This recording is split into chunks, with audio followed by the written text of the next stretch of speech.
Good afternoon and welcome. And it's Thursday, and what a beautiful, glorious day it is here in Edmonton. And thank you for joining us again.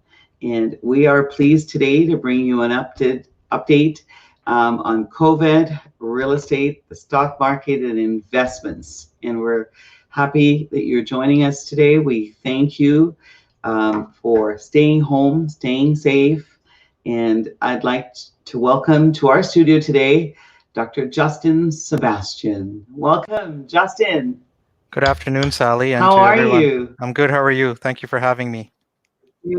It's been a few weeks since we've seen you, and I'm so delighted you're here. And I thought it would be nice to drop in and talk to you to find out if what we've been doing, if it's helping. Are we flattening the curve?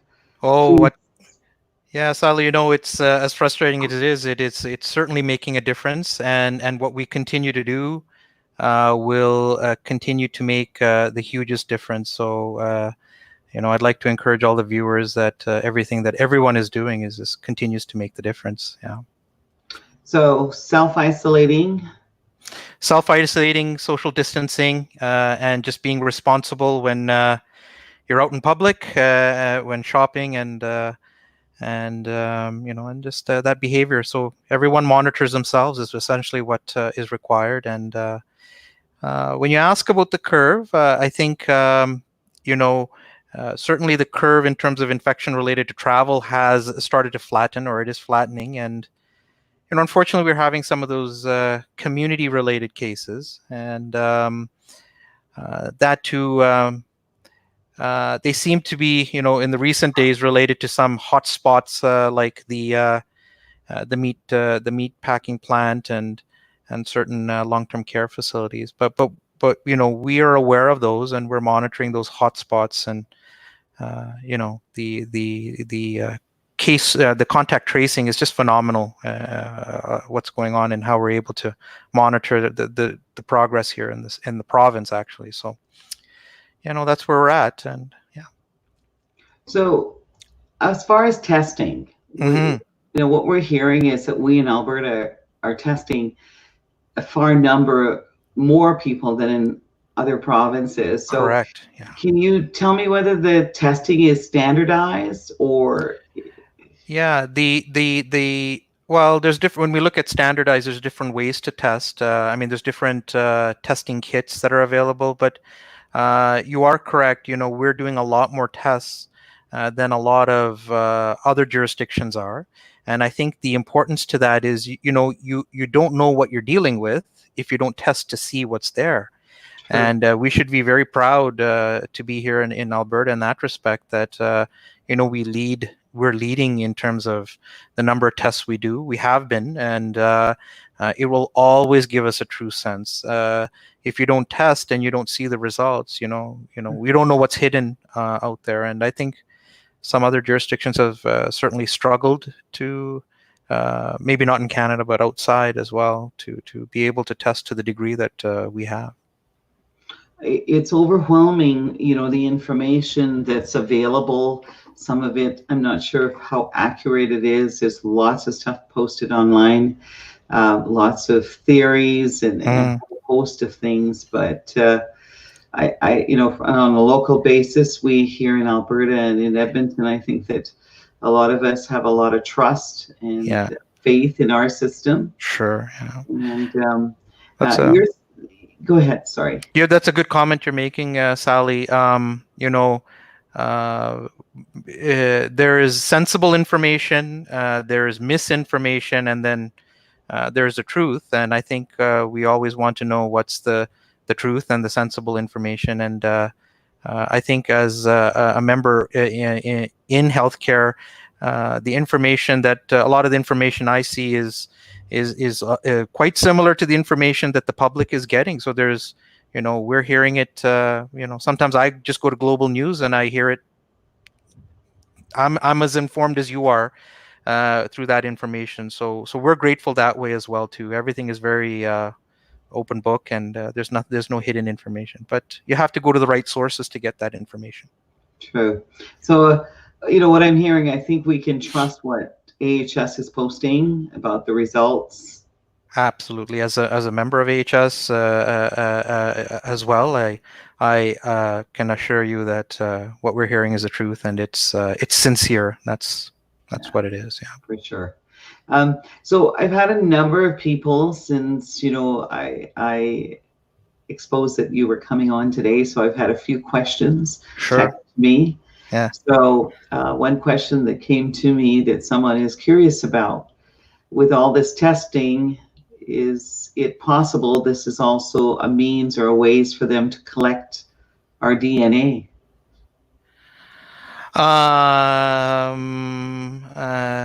That's a good question. I guess the way I would answer that is, does the swab, and I don't have the exact answer to that, but the way I would look at it, does a nasopharyngeal swab sufficient to collect DNA? Because when you're collecting DNA, it's a very specific method of collecting the DNA, and so I wouldn't say that that's factual, that it's a method or a way to collect our DNA. There's many other ways to collect a person's DNA. We all go for blood tests all the time, and all the time. That would be more of a. I can't support that, but. And from what I've read, DNA testing is highly specialized, and I think that there may be only one or two labs in the country. Yeah, it's a very costly type test, and to store all that is there's I'm certain there's only a few places that would be able to decipher all that type of information and store it somewhere. So what I'm hearing is I don't think there's any fear that this is a method to collect DNA. No, there's no conspiracy there. No. Another question that someone asked me to ask you, if your specialty is pulmonary. Yes.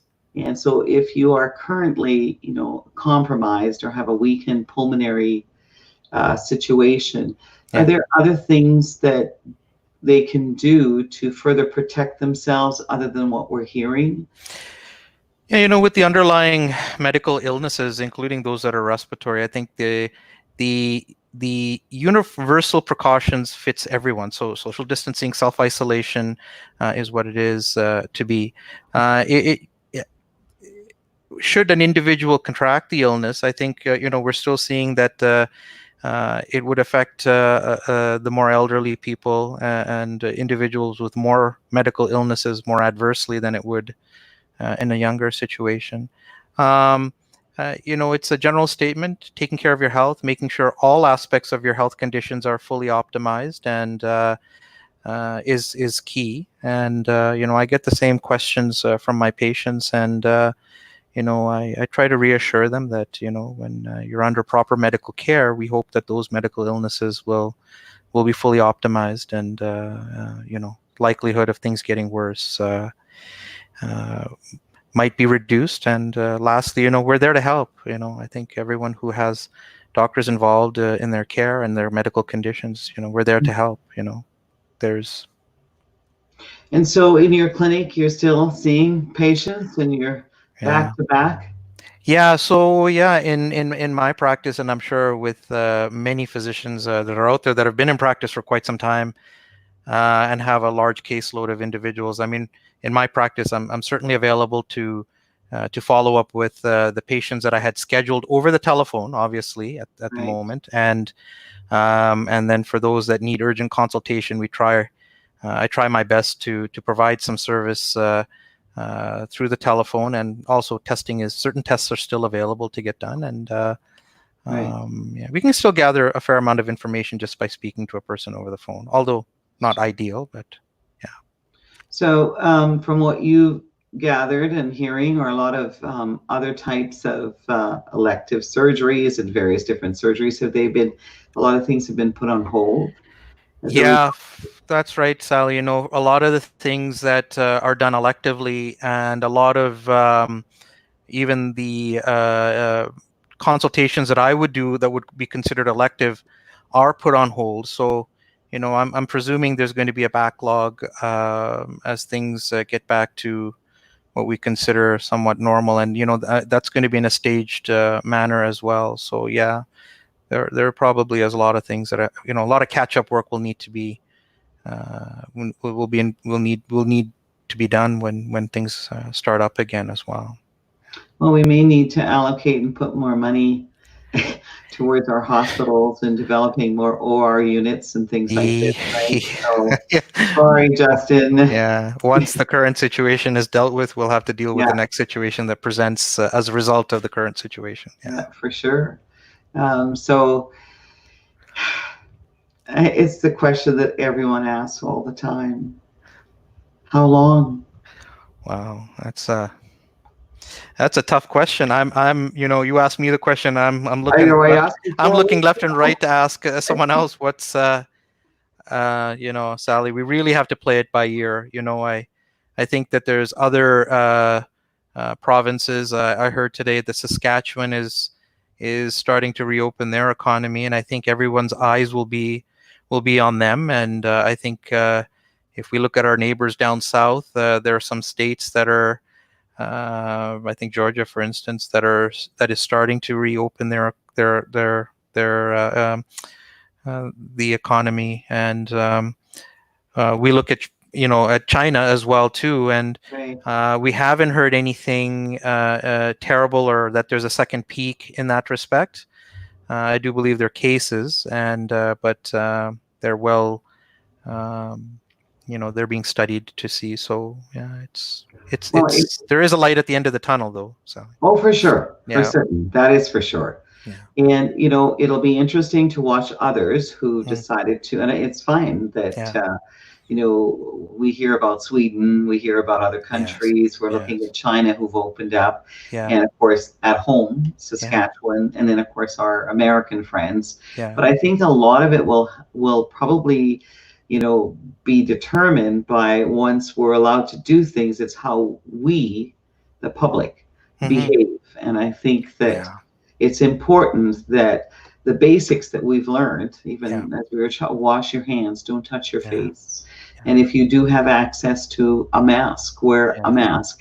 I mean, a mask isn't the end all and the be all, Justin. No.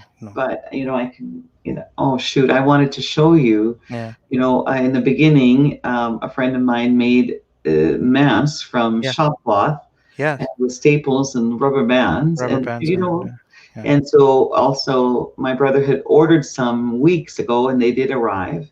So just being careful, because I haven't been in the grocery store myself for about 5 weeks now, because I got frightened there.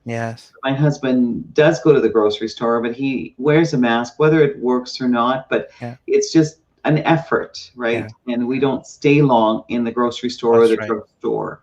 So I think we'll have to see how the public behaves, because a majority of people out there believe that a lot of people are not following the rules still, that they're not distancing themselves and they're misbehaving. So, but I think for me, I think we all have a responsibility to help flatten the curve. And I always like to quote, what you said to me weeks ago, that you guys appreciate and you are heroes in the front line, the medical staff, nurses, doctors, but you all think of us as heroes by staying home, taking care, washing our hands, That's right. self-isolating, right?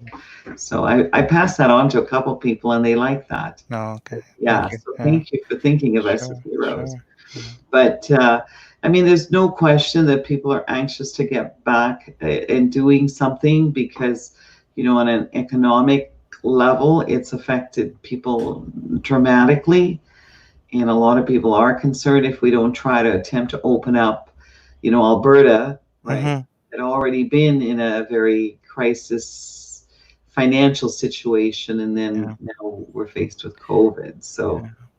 Well, our leaders and healthcare professionals have all been transparent all the way through, and I think when the time is right, they'll also give us that direction on how to do it, and we'll have faith in their direction. And I do believe it'll be staged, and I think our behavior. I mean, I don't think our social behavior will always necessarily go back to the way it always was. I think we'll always be somewhat cautious. I think things like coughing, sneezing, and all those things, those will just be universally continued, or they should. They should be, and they should be, and some amount of distancing and hand hygiene at all times will always be a preserved behavior moving mhm. forward. Yeah. Well, a lot of us grew up with that, Hmm. wash our hands and wash our Yeah. hands constantly. Yeah. I remember being told, don't touch my face as a Yeah. little girl. And Right. maybe back in the early days of puberty, people, mothers would tell you, don't touch your face. Yes. Maybe that had a different, Yeah. Yeah. connotation why it touch, but it really was about washing your hands. So, Yeah. so it's sort of, a reiteration, but Right. it's now the new normal behavior, Right. Yeah. right? A little less distancing.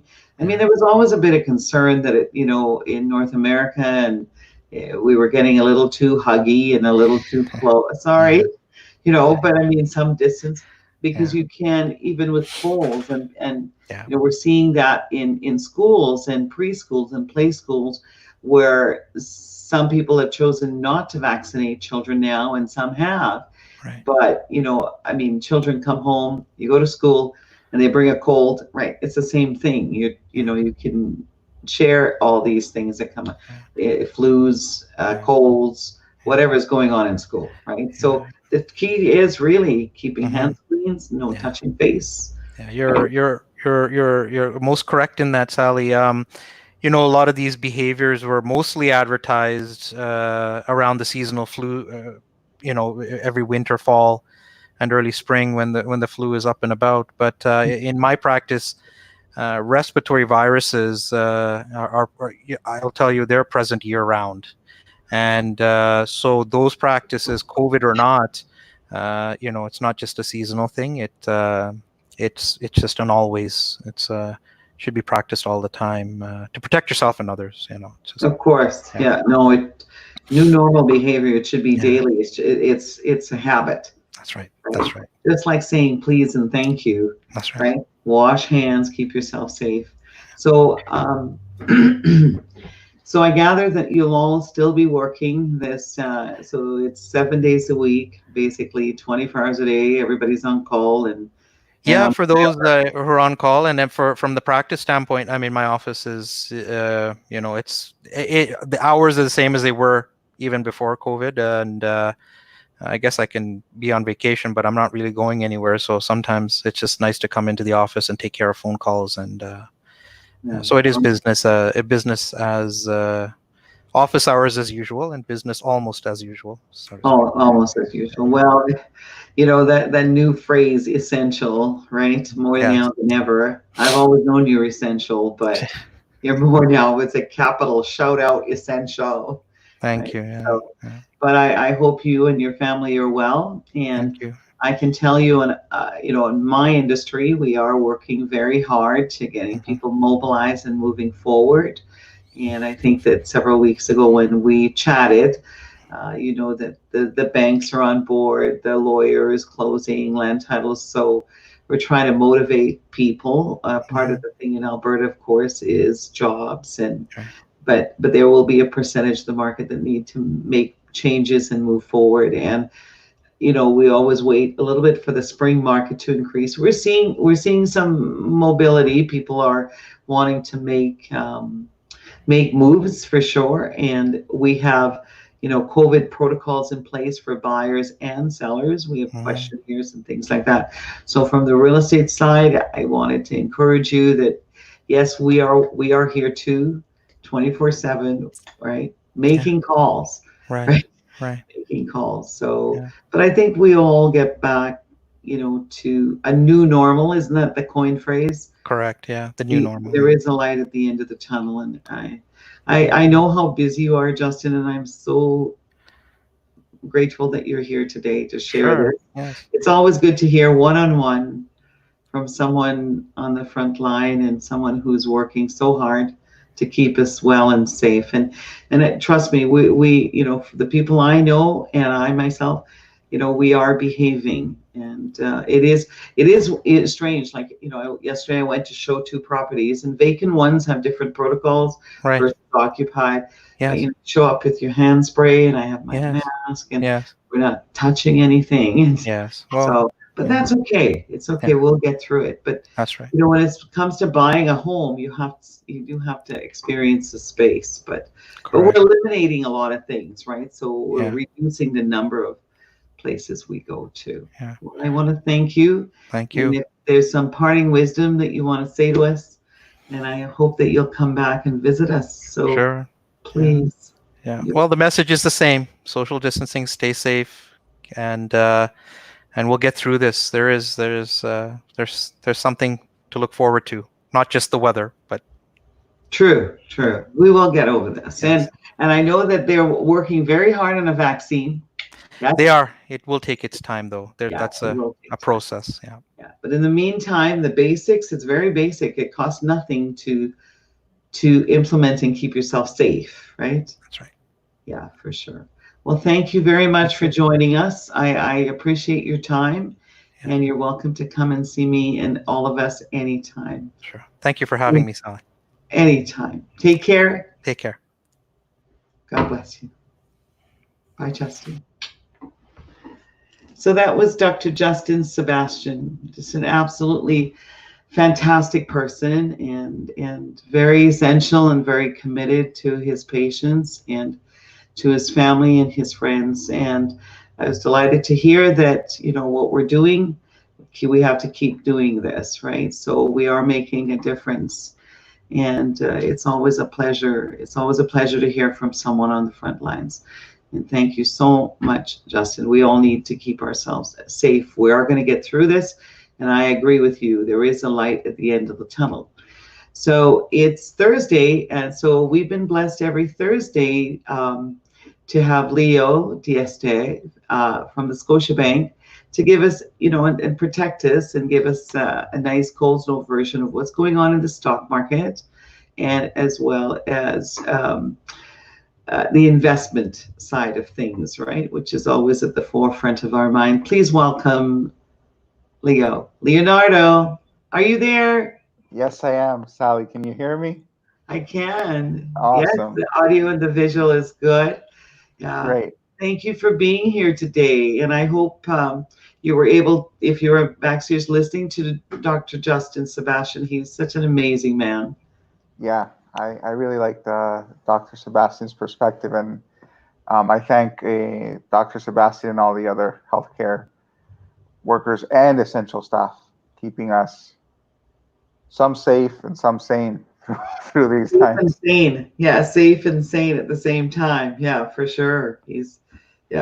And that's actually a good statement, that we have to figure out how to keep ourselves mentally balanced. It is a little overwhelming, and no different than our financial well-being and portfolio. So I'm always pleased when you come on board and just, every Thursday. You're right. Thursday's a good day because the week isn't over, but the markets can be volatile on a Monday, right?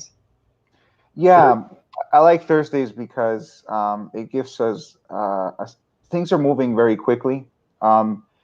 Just in any industry, due to the situation, and Thursday, I think, is a good day. We have enough things happen during the week that we can get a gauge to see how things have gone over the last week.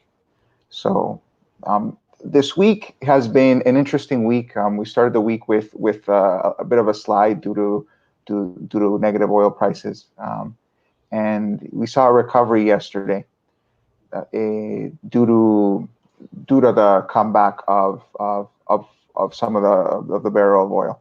So when I talk about this, I'm not an oil expert, and you had far more qualified people. So this is really, top stuff. I'm going to let the experts in Alberta, which is one of the lands of oil experts, for them to discuss the intricacies about this whole deal. Yeah. But the tale is that the stock market recovered yesterday. A bit 300 points, I think it was, up today as well. Now the other reason why there was a little bit of restored confidence in the markets was because there were some quarterly earnings posted. So companies like Chipotle and Texas Instruments both reported a decent quarterly earnings, and that also lifted investor sentiment. There's also the commentary from the U.S. Treasury Secretary coming in around this week, when he stated that he believes that the U.S. economy should be opened or reopened by August. So I think when I advise, part of my job is to prepare retirement planning, and part of retirement planning is your cash flow, your net worth, the value of somebody's estate, but also what your investments need to produce for you as a return on an annual rolling average, for all of this to work, for retirement to work comfortably, for your needs. So I guess what the conversations I've been having recently are associated with what we see in the news, and how it reflects on people's investments. Now, keeping in mind that the volatility or the fluctuations in most people's investments at a level that I would manage, or a level that's, I think, advisable or conservative, would fluctuate a lot less than, for example, the Dow Jones average. So one of the things that I like, that's something to keep in mind, is the markets react typically to changes that are coming up in the next months. Mm-hmm. So when we saw a sell-off in February or in March, the sell-off occurred not because things weren't good in February or things weren't particularly good in March, but it was because it was a move to try to circumvent uncertainty. Markets like certainty. So even when we see a slide of the oil price into the negative, but we see it resurge into something that's tangible and a positive, confidence has been restored. And we see a few of those glimmers or speckles of confidence being restored, whether it is how we manage the situation as far as the virus and the other economic variables associated with that. So what I wanted to show today was, I have a few slides prepared, because I wanted to keep you folks sane. So that's part of my job today.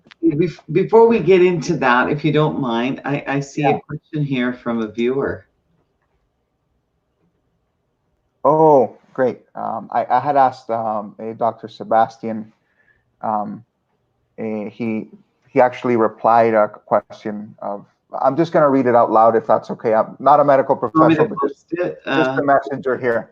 Yeah, I had asked him previously. I was curious on his commentary and perspective on how does he think that Canada is managing this pandemic compared to other nations insofar, and I think he answered my question previously. Mm-hmm. He says that we're doing a tremendous job. I'm very proud to be working in the system as we have clear direction and plan from health and political leaders.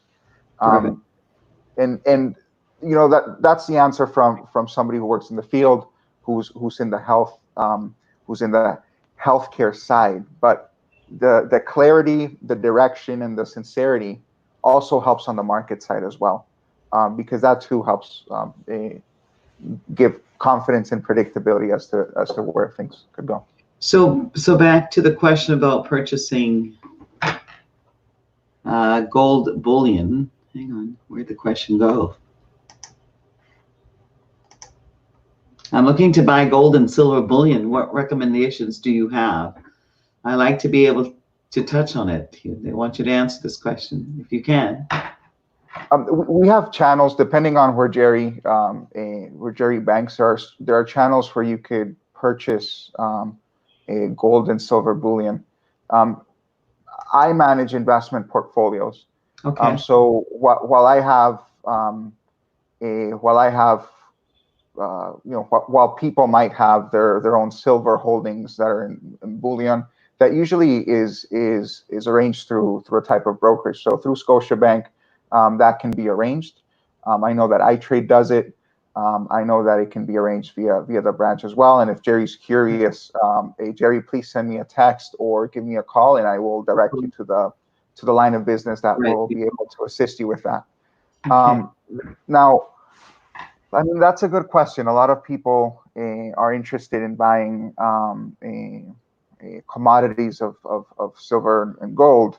I recommend that whenever somebody is investing, that the investment that they undertake is in line with the risk tolerances, that it is in line with the financial plan that they've prepared with their investment professional or investment specialist. And if you don't have one, I can help you with that.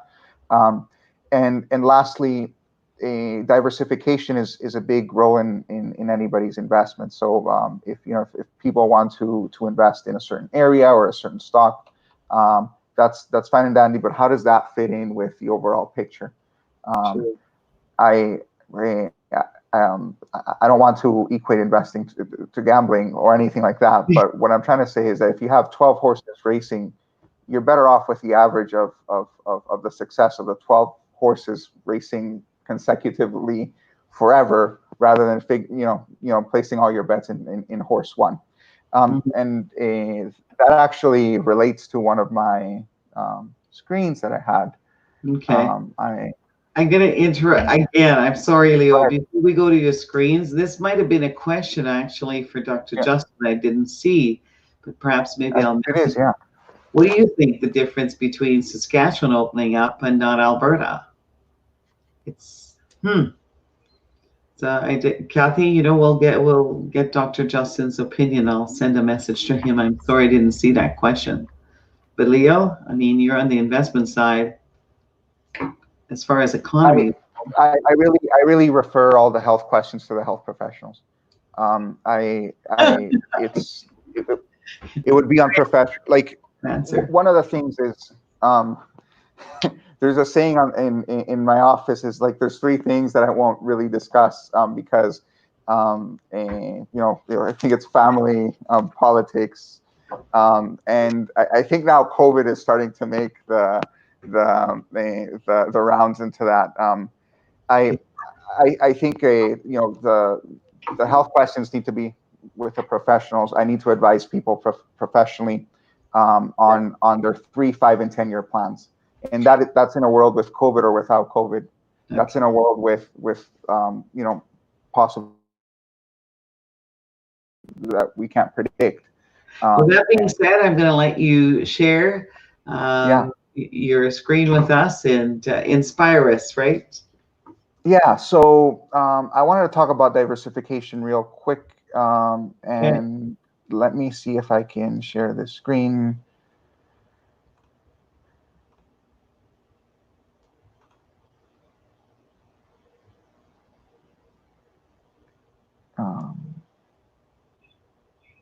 Can you share my screen? Oh no, can I? Share his screen. Let's see. No, here I'm sharing it now.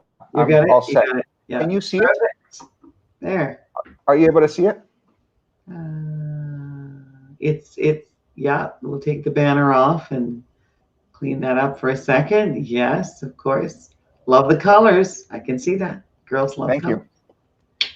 you. So this pertains a little bit to Jerry's question, but overall the point of having different investment classes, and how I jokingly called it different horses in the race. The average of your different investment classes is what's going to give you an average return that's predictable, but it's also going to mitigate risk on the downside.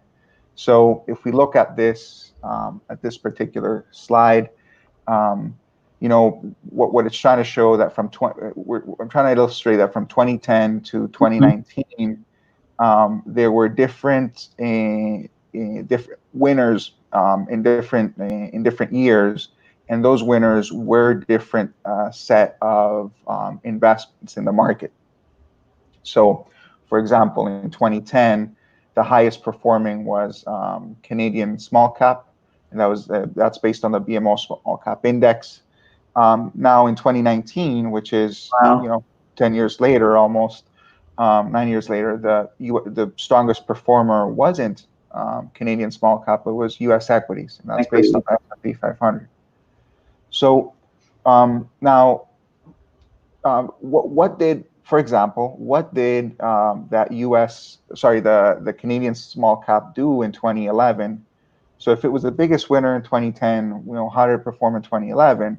Well, it didn't do great. It performed at -14. And then it's a little bit stagnant into 2012, and then it recovers at 2013.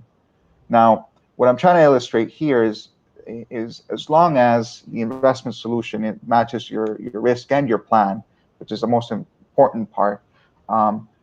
What's important is the average of the returns across the different markets. That's going to give you an average return that's easier to handle as far as the downswing. So it's going to be a little bit more conservative, or going to pad you on the downswing, but also going to give you that solid return year after year. So what I'm trying to say here is, it wasn't even factored in here, and I could talk a little bit longer about commodities, but the scope of this meeting today is to discuss how a balanced portfolio, for the most part, can carry the investment strategy into the long term better than picking small asset classes and see which one works and which one doesn't. True. Balance makes sense. Yeah, I'm looking at these returns, and interesting, Leo, from 2010 to 2019. Yeah, you'll see like the I've seen you'll see like the international equities, which is something a lot of people talk about. That's the white box.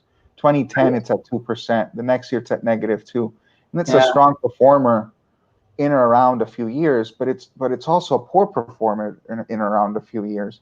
So the idea is, if you have $200,000 or $100,000, then the portfolio will hold some international equities, some emerging markets, maybe some U.S. small caps, some bonds, and some U.S. equities and so forth.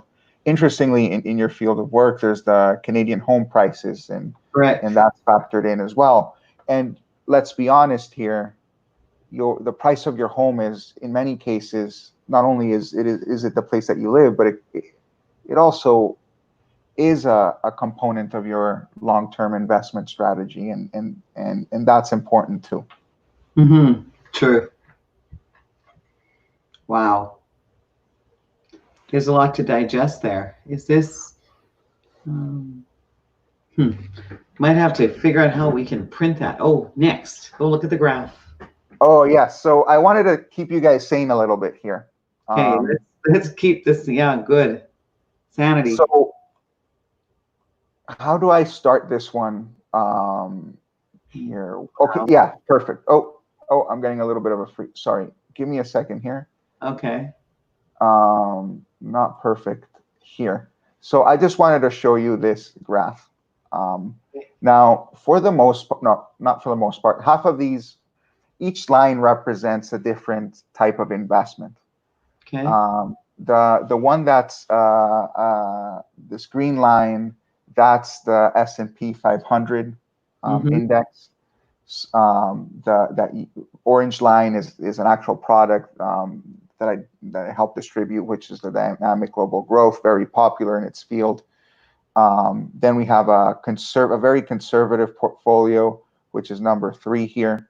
Right. A less conservative portfolio, which is number 2, and then we have a cash rate of 1%. And the reason why I'm quoting 1% is because if we see the central bank and the Feds continuing to push for lower interest rates, I don't see holding cash or any kind of guaranteed, for example, guaranteed investment certificate, being much more than that into the long term. So I think we're coming from rates that were in the almost 2% range here for a shorter term guaranteed investment certificate as a Canadian investor. And we're probably going to see rates that are significantly lower than that, maybe similar to what we saw in 2015, and perhaps even lower than those rates then.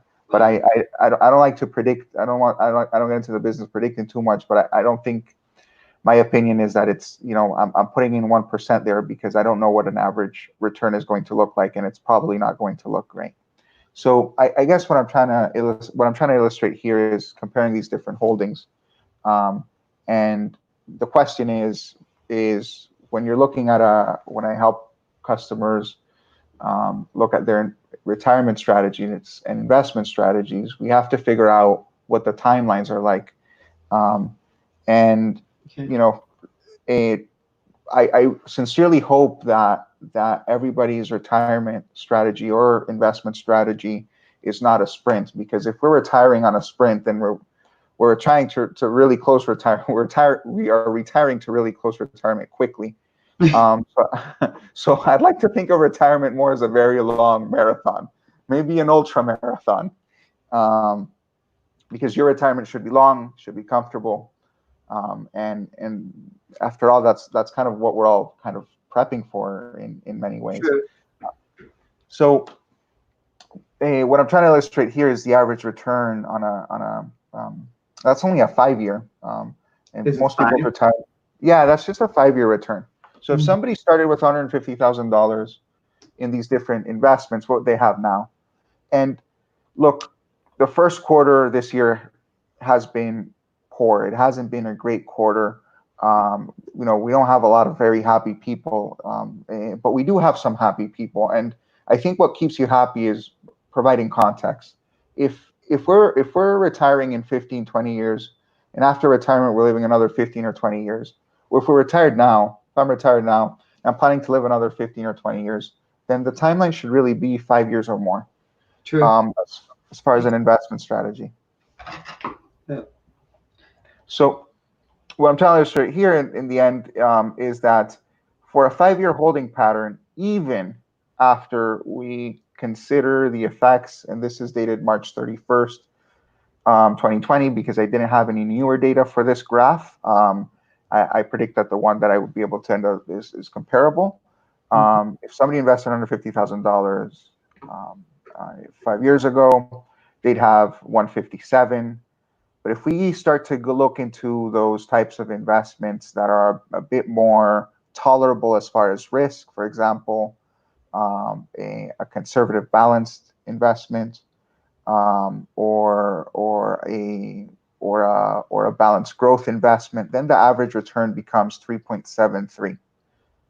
And if we go into a bit of a more growth investment, the average rate of return per year becomes 7.19.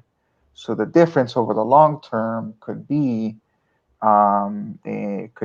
quite considerable if your personal and retirement objectives can tolerate that risk. Now, the reason why I don't recommend S&P 500 as a core strategy for most people, some yes, but not most, is because it has considerable amount of fluctuations, and a lot of people aren't able to stomach that fluctuation over the long term. So slow and steady, balanced and diversified tends to work better as far as a psychological approach, but also a growth-oriented approach. Strategy, planning. Yeah, 5 years. I mean, I can see 5 years. Yeah. I can see 5 years. And don't forget, like, the snapshot is taken. So I have a picture of myself when I was like 25 maybe, and wearing a suit. I saw it the other day and I was like, oh, wow, I look really good in that picture. Look how fit I was. I was going to the gym all the time. And what I'm trying to say is that all I'm trying to say is that you know, the market in 2019 closed as its highest, and we're seeing a correction that is, you know, one of the strongest corrections. So when we're comparing markets right now to basically 2019, we're comparing the best version of the market to a very to a significantly worse version of the market, in the sense, worse is not what I'd like to say, but a significantly a lower value of the markets than 2019. This correction is one of the most important corrections of our lifetime, and it will definitely leave a mark in the history books. There are other corrections that we can barely remember. But this one, I believe, is probably one that we can remember. And how that ties into my next slide is kind of keeping you sane is when we take a look at these investments that I was talking about before, those at the 5-year average is 7% or 16%. Mm-hmm. I'm comparing this between November 2019, so the best version of the market, and what I could get, you know, the most recent data, which was March 31st. And aside from the S&P 500, and that relates to risk tolerance, as I was mentioning earlier, we can see that the cash holding made its 0.33%, and because of 1% divided by that much. Mm-hmm. But we see that most of these investments aren't down that much. Some of them are down by negative 5.2. That's not significant, considering this whole situation is new to absolutely everyone. Everything has changed. That's right, and that, you know, that plays a role in diversification, the way our portfolio managers manage the holdings as well. And don't get me wrong, there are people who are comfortable with negative 11% because the rewards are worth it. And there are people that are not comfortable with negative 5.82. But in the end, when we look at a managed and well-diversified solution, and I'm not referring to the S&P, but I'm referring to these middle categories here, the decline hasn't been that catastrophic compared to the headlines. Correct. Especially considering that these are solutions that on a 5-year, you know, have averaged 7.2, 2.2 for the blue chip, sorry, conservative yield 3.7, and then since inception 6 and 7.8 and 2.3. And please, if you're our audience, these are very different flavors for very different investment categories or investment accounts. So that, you know, I'm just using these to illustrate as a comparison to the market and what they've done so far. You know, one of these is super conservative, one is a balanced growth, and the other one's a growth class. Yeah. Well, what I'm getting from this, Leo, is that it is time to think about a plan. It doesn't have to be an overwhelming long-term plan either. 5-year may be a good strategy. Correct me if I'm wrong. What I'm hearing you say, despite, you know, the crisis news, right? It hasn't been that crazy or significant. So it's probably, maybe it's okay to be in a holding pattern, just leave things alone, right? Panic is probably what destroys things. Yes. Yeah. So if your investment plan is if you're comfortable with your investment plan, then there's nothing wrong with getting a second opinion, which I can provide. I'd be very happy to do so. But what I'd like to add is that if you're looking at a diversified portfolio that's well managed, such as the ones I've referenced in this graph, you would see very different returns on the good side compared to what you're seeing in the market news. So when you look at the Dow drop, what it's dropped in the last little bit here, then if you're looking at a diversified investment strategy, your investment strategy is probably holding its own a lot better. That's amazing. That's awesome. You know what? I'm glad that you come out on Thursdays and try to help keep us sane, because it's tough looking at this stuff daily. So, and I know a lot of people have been. Yeah. Every day, right? And maybe it's a good strategy. It's no different than the news. Let's maybe curtail too much news. You can watch a couple of times, but it is very, mentally taxing, as people see, they think that everything's gone, RSPs, investments, this, that, the other thing. So, but I agree. I think it's a good time, Leo, for people to maybe reach out, to someone like yourself and think about a plan. Even if you don't have one, maybe it's a good time. Start one. If you have a plan and you're not sure, right, if it's the right plan, it doesn't hurt to have someone like you. They can call you without obligation to review their existing plan. That's right. And if we undertake the financial planning process with me, I still have my $100 gift card that I can offer. That I can offer in these times. Oh, right. That's right. You guys, listen. It's easy to earn $100. If you're worried about earning money, Leo is, for $100, right? He'll review your plan. He's paying you to review your plan. What a great idea, Leo. It's a good idea. Yeah. Well, it's a good time to do this.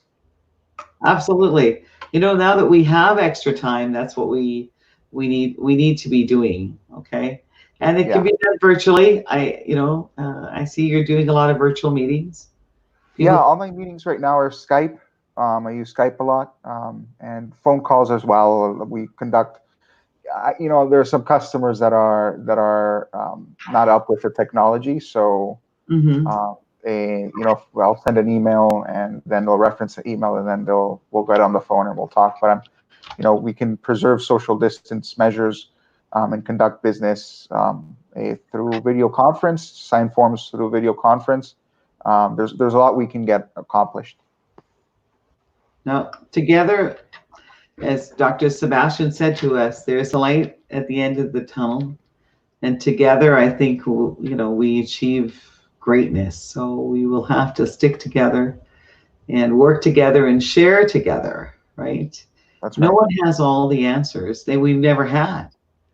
We only, we have the past to guide us, and then we have hope for the future, right? We can make a difference, and we can make things, we make everything matter together. And I think that everybody, it's day by day now, hour by hour, but people are anxious to move forward. It's an interesting question. Yeah, it's an interesting question that Kathy had, right? When we think about Saskatchewan's going to try to open up, how does Alberta do that? And can we, in fact, open up, but put the onus back on us? We know enough about the virus. Can we make, businesses, people, everyone, customers, the whole thing, responsible for our safety and gently figuring out a way to move forward? So, Leo, I always want to thank you for sharing your wealth of knowledge and experience. And I know the Scotiabank is always there for us. And I always like to play a little video. I certainly hope they don't mind us playing your video. I don't think so. I don't think so. So here, have a look at this one. In private banking, we see the big picture and all the little ones too. With Pursuits, it's no different. Pursuits is a leading concierge and travel management service exclusive to private banking clients. Experience the same speed and ease of doing business and specialized expertise you enjoy from your private banker, all with travel and dining as the focus. With Pursuits, you can indulge your passions without the effort and stress. We'll handle the details. Whether it's a week away or a month-long vacation, a last-minute business lunch reservation, or a booking at an up-and-coming bistro in the Loire Valley, you'll have access to an intuitive platform that curates experiences based on your unique profile. You'll also have access to the Pursuits Lifestyle Managers, a team of seasoned travelers who work directly with you to create unique itineraries and provide insights and advice for all your travel and dining questions. And they're continually developing their relationships with other lifestyle managers across the globe, as well as leaders in the world of hospitality to offer you once-in-a-lifetime experiences. With 22 international offices and lifestyle managers on call 24/7, 365 days a year, they're available around the clock to make all your travel and dining moments unforgettable.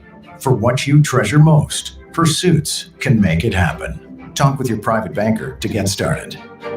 Just one of the many ways private banking enriches your life.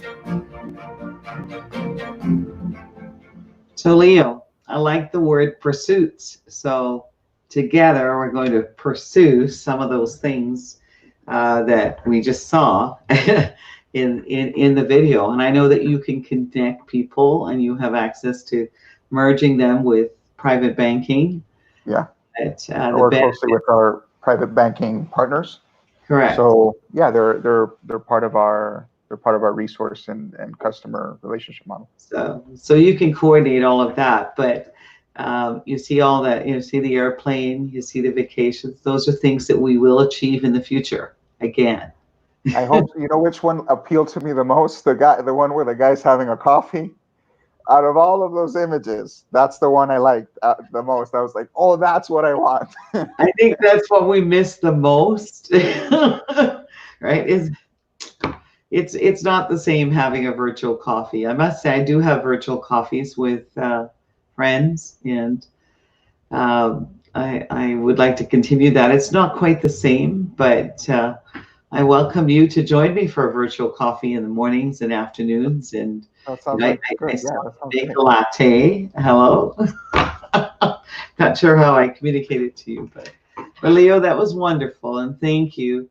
And I know that everyone in your organization and in all the other, I mean, we have friends in other banking systems, and they're all working together.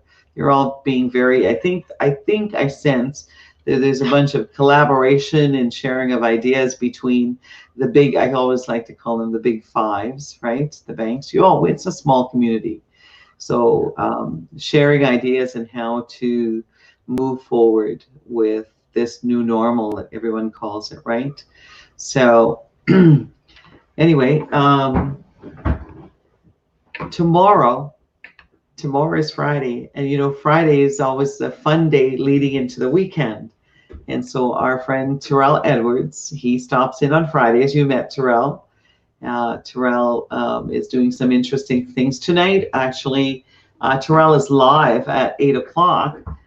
He has his game show on. And so if you remember Terrell, and he's on Facebook and YouTube, but he stops in on Fridays. He entertains us and gives us a little update on all the things he's doing moving forward. I know he's working on a charity event, which I'm anxious. He's kept this pretty closed, but that's okay. But tomorrow, sharing the time slot, we're also going to have a first-hand look at how our pets, the dogs, are having a great time in a doggy daycare, and it's also a spa, and it's phenomenal. It's important because a lot of people that are essential workers also have pets. Yeah. And while this particular facility is it's max, it's kind of a fun place. We're going to see all these dogs, and they're so fantastic, Leo. And I was commenting to some friends who have dogs, and they're home and they've got kids. And I said, oh, these dogs are going to be so sad. We might need to get therapy, because in the future, when we go back to having children in classrooms and people working in their offices, and doggy will wonder, what happened? Why aren't they 6 people walking me every day? Someone told me, this was several weeks ago, that I think it was in Italy, that one of the things you were allowed to do was take your dog out for a walk. But if they would notice in their building that the same dog was being walked many times during the day by different people. So they were boring dogs. How's that? That's cool. Yeah, I think they were renting them out. Oh, they were renting the dog out. I don't know if it was a joke. But... All right, but the dogs were happy. I'm sure they were exhausted at the end of the day. But yeah, so man's best friend, right? Yeah, I see. The good and the bad. Yeah, for sure. Anyway, thank you so much for being here, and I hope you'll tune in for a little bit of tomorrow's, and you're always welcome here. You just have to message us and text us so you can come on board. It's a simple, easy platform. Yeah, super. That's perfect. Thank you very much. I hope that people message you, and they have your number. Yeah. And by all means, Leo is always available. Thank you, Leo. Thank you. I do have a client referral for you, so I'll message you a little later if that's okay. Great, thank you. And I did come up with a pretty brilliant idea that I want to share. And maybe today, if you have time, we can talk about it. And perhaps maybe we can include some of your other colleagues. But it would seem from what Dr. Sebastian was saying to us today, I think we have to just chill, because we're going to be in this for a while. Okay, we are. So we still have to learn different ways to connect to groups of people. Okay, and so that idea I'll discuss with you if you have a moment, and you can call me a little later today. Will do. Okay. Well, thank you, Leo, for being here, and we'll see you again next Thursday. See you next Thursday. Thanks for having me. And I'll chat with you later this afternoon. Thanks for being here, and thank you. That was Leonardo. I call him Leo, but I like Leonardo. Leonardo, thank you again for being here today and enlightening us. We look forward to seeing you on Thursday, okay? And so as we've told you about tomorrow, and thank you for being here. And this, of course, if you've missed our live stream, you can go backwards. There's lots of, we've had wonderful people every day for the past several weeks. And coming up on Monday, we're going to be talking about something that's really important to all of us. And even if we don't play it or we don't watch it, we probably have heard the word hockey. So hockey, we'll be talking about hockey. Okay, so we look forward to seeing you Monday and Tuesday next week. Tuesday, the whole week is going to be fun. So thank you. And remember, together, we shall all achieve more, learn to share. And thank you very, very much. And to quote, as I quote every day, Albert Einstein, in the middle of difficulties lies opportunities. Opportunities for us, I think he meant, to grow and to learn.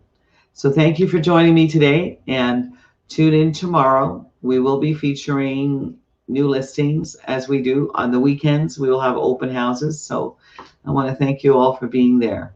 Bye for now.